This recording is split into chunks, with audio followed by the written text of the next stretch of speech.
வணக்கம் அன்பர்களே, வாங்க நாம இன்னைக்கு முழு பச்சை பயிரில் சுண்டல் செய்யலாம். மூங் தால் சுண்டல். நவராத்திரியை முன்னிட்டு நாம இன்னைக்கு ஒரு சுண்டலை பார்க்கலாம். நான் முழு பச்சை பருப்பில் சுண்டல் செய்ய போறேன். இந்த சுண்டல் நான் 1/3 கப் எடுத்திருக்கேன். அரை கப்புக்கு கொஞ்சம் கம்மியாக எடுத்திருக்கேன். இதை நீங்கள் ஊற வைக்கலாம் வேண்டாம். வெறுமனே அலம்பிட்டு 2 முறை அலம்பிட்டு இதை நீங்கள் குக்கரில் ஒரு 2 விசில் வர வரைக்கும் வேக வச்சு எடுத்துக்கோங்க. வாங்க பார்க்கலாம். இப்போ பாருங்க, முழு பச்சை பயிறு சுண்டலை நான் நல்லா வேக வச்சு கொண்டு வந்துட்டேன். தண்ணியை நல்லா வடிகட்டி எடுத்துக்கோங்க. வாங்க பார்க்கலாம். இது பாருங்க, நல்லா வெந்துருச்சு பாருங்க. இந்த மாதிரி வேக வச்சு எடுத்துக்கோங்க. வாங்க பார்க்கலாம். முழு பச்சைப்பருப்பு சுண்டலுக்கு கறிவேப்பிலை நறுக்கி வச்சுக்கோங்க. இஞ்சி கொஞ்சம் கூடவே வச்சுக்கோங்க. ஒரு பச்சை மிளகாய் நறுக்கிக்கோங்க.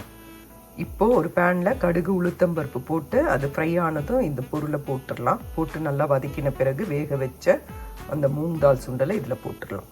உளுத்தம்பருப்பு கடுகு போட்டாச்சு. இப்போது நறுக்கி வச்ச பொருளை இதில் போட்டுட்டு நல்லா ஃப்ரை பண்ணி எடுத்துக்கலாம். எல்லாம் போட்டாச்சு. இப்போ நாம் வேக வச்ச சுண்டலை நாம் இதில் போட்டுடலாம். போட்டுட்டு நல்லா கலரி கொடுத்துருவோங்க. நல்லா கலரிட்டு அதுக்கப்புறமா நீங்கள் தேங்காவை இதில் போட்டு ஒரு கலரி இறக்கிடுங்க. அவ்வளோதான், மூங் தால் சுண்டல் ரெடி. முழு பச்சை பருப்பு சுண்டல் ரெடி.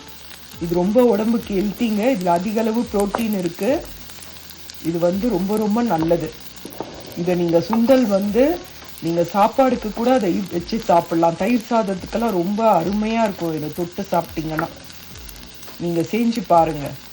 இது ரொம்ப ரொம்ப ஹெல்த்தியும் கூட, புரோட்டீன் அதிகமாக இருக்குது. இதை நீங்கள் சாப்பாடுக்குமே வச்சுக்கலாம். இது ரொம்ப ரொம்ப நல்லது, டேஸ்டாகவும் இருக்கும். செஞ்சு பாருங்கள்.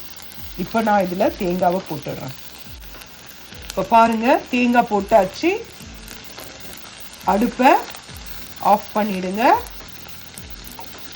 நாம் இதை நல்லா கலரி கொடுத்துக்கலாம். இந்த பேனோட சூடுலேயே தேங்காய் உங்களுக்கு இதுவாகிடும்.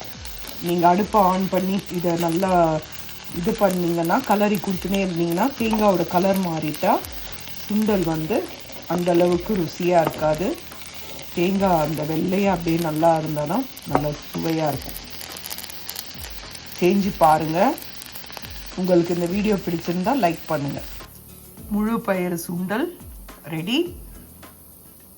இதை செஞ்சு பாருங்கள். நவராத்திரி விழாக்கு இது ரொம்ப அருமையாக இருக்கும்.